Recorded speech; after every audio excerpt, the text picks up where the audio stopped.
So I'm back after a short break, and I'm going to continue with my post on everything to do with history. It might be the history of cameras, which I really like, or the history of anything, and things that I find fascinating, like phrases or expressions. Uh, these phrases or expressions that we use in everyday language are actually called idioms, the proper term for it. One of the things that I've been fascinated by is the term white elephant.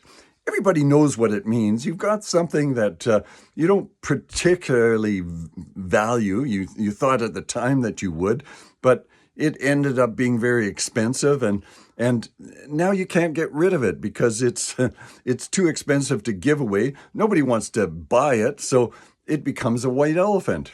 Or it might be that hot tub that you bought that you thought you were going to use all the time. So you bought the most expensive hot tub and you built it into your deck and you ended up not using it. It became a white elephant.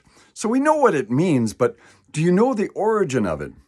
Actually, it began in Thailand where they had kings, and they used elephants for all sorts of labor, plowing the fields, hauling heavy timber, and riding.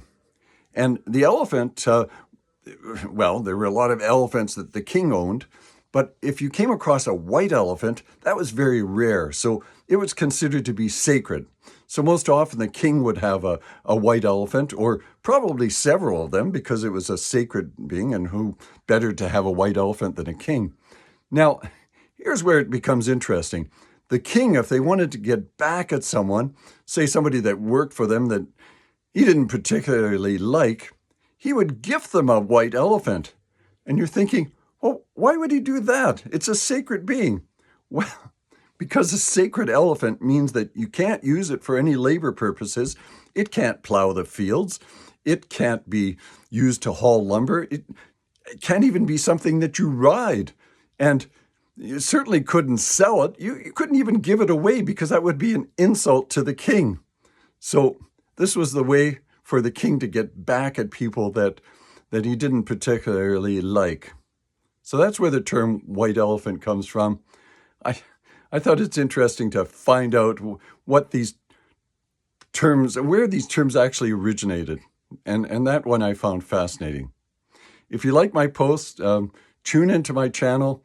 If I get one more subscriber, you'll be the 300th subscriber. So thank you in advance.